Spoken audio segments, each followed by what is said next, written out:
ఈరోజు తెలంగాణ రాష్ట్ర వ్యాప్తంగా ఉన్నటువంటి వామపక్ష విద్యార్థి సంఘాలు రాష్ట్ర వ్యాప్త విద్యారంగ సమస్యలు పరిష్కరించాలని చెప్పి రాష్ట్ర వ్యాప్త బంద్కు పిలుపునివ్వడం జరిగింది। ఈ సందర్భంగా ఈరోజు మంతిని కేంద్రంలో ఎస్ఎఫ్ఐ పెద్దపల్లి జిల్లా కమిటీ ఆధ్వర్యంలో ప్రభుత్వ ప్రైవేటు విద్యాసంస్థలన్నీ కూడా బంద్ నిర్వహించడం జరిగింది। ఏదైతే తెలంగాణ రాష్ట్రంలో ఉన్నటువంటి విద్యారంగ సమస్యలు పరిష్కరించాలని చెప్పి వామపక్ష విద్యార్థి సంఘాలన్నీ కూడా ఏకమై విద్యాసంస్థలు బంద్ నిర్వహించడం జరిగింది। మా ప్రధాన డిమాండ్లు ఏదైతే ఉన్నాయో తెలంగాణ రాష్ట్ర ముఖ్యమంత్రి గారు 27,000 ప్రభుత్వ పాఠశాలను మూసివేసి కేవలం 4,000 కుదించే అనే మాటను ఉపసంహరించుకోవాలి। అలాగే ఖాళీగా ఉన్నటువంటి ఎంఈఓ డిఈఓ ఉపాధ్యాయ పోస్టులను వెంటనే భర్తీ చేయాలి। కళాశాలలో పాఠశాలలో మధ్యాహ్న భోజన పథకాన్ని అమలు చేస్తున్నప్పటికీ కూడా వాటిని ప్రైవేట్ సంస్థలకు అప్పచెప్తామని చెప్తా ఉన్నారు। వాటికి ప్రైవేట్ సంస్థలకు కాకుండా మహిళా సంఘాలకు అప్పచెప్పి ఆ మధ్యాహ్న భోజనంలో నాణ్యత పెంచి విద్యార్థులకు పౌష్టికాహారం అందించాలని చెప్పి భారత విద్యార్థి ఫెడరేషన్ ఎస్ఎఫ్ఐగా మేము డిమాండ్ చేస్తూ ఉన్నాము। అలాగే పెండింగ్లో ఉన్నటువంటి స్కాలర్షిప్ ఫీజు రియంబర్స్మెంట్ అన్నింటినీ కూడా విడుదల చేయాలని చెప్పి మేము చెప్తా ఉన్నాం। అలాగే తెలంగాణ రాష్ట్ర వ్యాప్తంగా బెస్ట్ అవైలబుల్ స్కూల్స్ స్కీమ్లో విద్యను అభ్యసిస్తున్నటువంటి విద్యార్థులందరికీ కూడా పెండింగ్లో ఉన్న బకాయిలను వెంటనే విడుదల చేయాలి।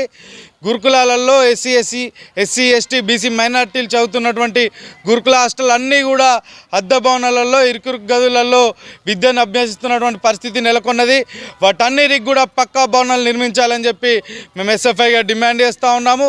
అలాగే రాష్ట్రంలో నెలకొన్నటువంటి ప్రతి ఒక్క విద్యారంగ సమస్యను పరిష్కరించాలని చెప్తా ఉన్నాం।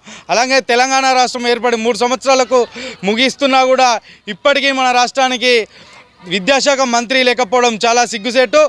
విద్యాశాఖకు కనీసం మనం విద్యా వ్యవస్థలో వస్తున్నటువంటి మార్కులకు సమీక్షణ చేసి అన్నీ అప్పచెప్పాల్సినటువంటి ఒక మంత్రి లేకపోవడం వల్లనే ఇలాంటి సమస్యలు నెలకొల్పుతూ ఉన్నాయి। కావున వెంటనే విద్యాశాఖ మంత్రిని కేటాయించాలని చెప్పి కూడా మేము తెలియజేస్తున్నాము। ఈ సమస్యలను విద్యారంగంలో ఉన్నటువంటి సమస్యలను పరిష్కరించకపోతే ఖచ్చితంగా రాష్ట్ర వ్యాప్త ఉద్యమాలకు వామపక్ష విద్యార్థి సంఘాల ఆధ్వర్యంలో పిలుపునిస్తామని చెప్పి హెచ్చరిస్తూ ఉన్నాం। ఎస్సీ చిన్నపిల్లల బీసీ చిన్నపిల్లల హాస్టళ్ళు కానీ అన్నిటి కూడా ఇప్పుడు అద్దె భవనాల్లో కొనసాగుతున్నాయి ఇరుకిరుకు గదులలో। వాటన్నిటికీ పక్కా భవనాలు నిర్మించాలని చెప్పి మనం అడుగుతున్నాం। అలాగే ఖాళీ ఉన్నటువంటి టీచర్ ఎంఈఓ డిఈఓ పోస్టులను కూడా భర్తీ చేయాలని చెప్పి మనం చేస్తూ ఉన్నాం। అలాగే మనకి ఇక్కడ ఉన్నటువంటి పిల్లలు ఉన్నారే ఎస్సీ పిల్లలు హాస్టల్ పిల్లలు మీ హాస్టల్ చూస్తే తెలుస్తుంది। నేను మరోసారి మళ్ళీ చెప్పాల్సిన అవసరం లేదు। ఎంత మనం అద్దె భవనంలో ఉంటే ఎంత ఇరుకిరుగ్గా ఉన్నాయనేది మనకు క్లియర్గా తెలుసు। కాబట్టి మనకు రవాణా సౌకర్యం కూడా బస్సులు కూడా అవైలబుల్గా ఉండాలని చెప్పి కూడా మనం చేస్తూ ఉన్నాము। రాష్ట్ర వ్యాప్తంగా నెలకొన్నటువంటి ఎన్నో సమస్యలు విద్యారంగంలో ఉన్నటువంటి సమస్యలు మన రాష్ట్రానికి ఇప్పటి వరకు 3 సంవత్సరాలు గడుస్తున్నా కూడా విద్యాశాఖ మంత్రి లేకపోవడం చాలా శిక్షణ। ఏదైతే మన విద్యారంగంలో ఉన్నటువంటి సమస్యలు పరిష్కరించాలంటే ఒక ప్రతినిధి మన విద్యాశాఖ మంత్రి ఉంటే ముఖ్యమంత్రి గారికి మన సమస్యలు కూడా వెలిపించుకోవడానికి ఉంటాయి। కానీ మన సమస్యలు నేనే విద్యాశాఖ మంత్రిగా ఉంటాను నా దగ్గరనే ఆ శాఖ ఉండి నేను అన్ని సమస్యలు క్లియర్ చేస్తా అని చెప్పి చెప్తున్నటువంటి ముఖ్యమంత్రి గారు ఇప్పటి వరకు విద్యారంగంలో వస్తున్నటువంటి ఏ ఒక్క సమస్యలను కూడా పరిష్కరించినటువంటి దాఖలాలు లేవు। ఈ బంధుతోటైనా కనువిప్పి చేసి పెండింగ్లో ఉన్న స్కాలర్షిప్లు కానీ పెండింగ్లో ఉన్న ఫీజు రియంబర్స్మెంట్ కానీ విడుదల చేయాలని చెప్పి మనం ఈరోజు బంద్ నిర్వహిస్తూ ఉన్నాం।